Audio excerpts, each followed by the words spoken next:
When apo operational nga madapay lang iti testing stage tayo madamati manirimaan ti pinangkita no kasano iti pinag process na ti tawag tayo kadito apo ket high thermal decomposition pyrolysis equipment.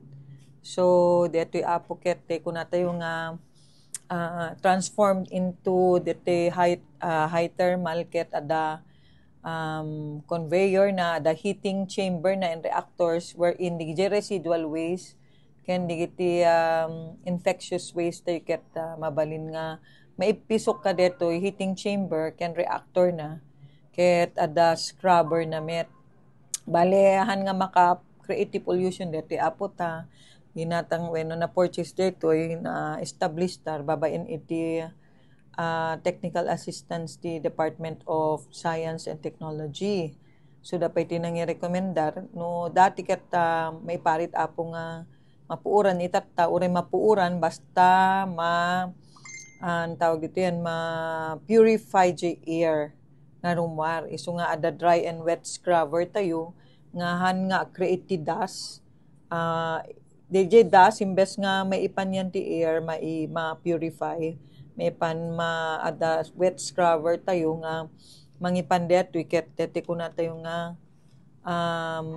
the waste storage na ya mas red nga umuna then or may ipisok ada control panel na ada heating chamber na then wet scrub and grass reducer cyclone reactor na pa dito apo ada napudot ada num ditoy ta dete kuma 100 kilogram nga basura tayo agbalin lang nga 4% iso nga agbalin na 4 kilogram lang yan nga agbalin nga dapo dito nga dapuhan nga kwati air apo ma-scrub dito ma-purify ada chamber na wherein dito met heat nga ma-obtain ka dito ma-energize na met iti mesa nga equipment dito kuna tayo nga biocomposter tayo. So adamit dito from trash kuna tayo nga adamit lang energy nga rumwar nga mang-energize iti mesa nga equipment. So napintas dito apo ta preventaran tayo dito pa kuha tayo dito kuna tayo nga pinangpalawa manin dito sanitary landfill tayo kasi ado apo iti basura tayo coming from adantuman barong subdivisionen, adantuman barong nga hayosingen, dito SM tayo ken other commercial complex nga tumaod. So, di smoke na apo, makuaisuna, dry scrubber, wet scrubber, ado nga process, then santo may emit. So, already, rumwar nga smoke, apohan nga makapollute. Nabanglo, hang awan ti angot na, as iso nga, in recommendar met iti Department of Science and Technology.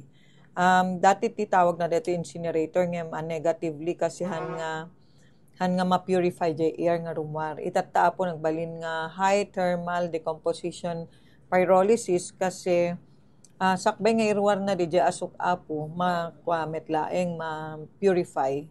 Then adda rumwar nga heat, di heat nga rumwar magbalin nga energy. Then, DJ 100% nga basura tayo, kilogram, agbalin nga 4 kilogram lang yan, nga mabaulin, nga mausar pa, ashes na apo, may ilaok iti, semento, agbalin nga pavers, agbalin nga, digiti, pag semento tayo, iso, DJ apo iti kabakwanan na ket. Datay iti stage nga matetest detoy apo, ta ma-improve nga datay tumet lang, dati engineer na dati apo ket banbantayan na ingganat ti masanay digiti taga city engineering office nga mang manihar to deti kasama tay digiti eco aids tayo iti sanitary landfill. Residual waste apo isong ag-segregate tay latta. Mandato apo iti RA 9003 nga ma-segregate latta digiti waste tayo. Malesen lang deti pinag-pile up na iti sanitary landfill. So, di nadlaw apo na bangbanglo ti basura tayo nag-segregate kayo. No, ada biodegradables yun, digiti food waste, digiti nagarangawan, digiti no, ada compost pit yung mabalin nyo ipan. No, ada animal yo, pusa, aso, iti ang tawag dito yan, iti baboy, wenno saan, iti pato, awanti agbangsit nga biodegradables tayo. So ag-segregate tayo. Recyclables tayo apo malako. There is money in basura. May pera sa basura.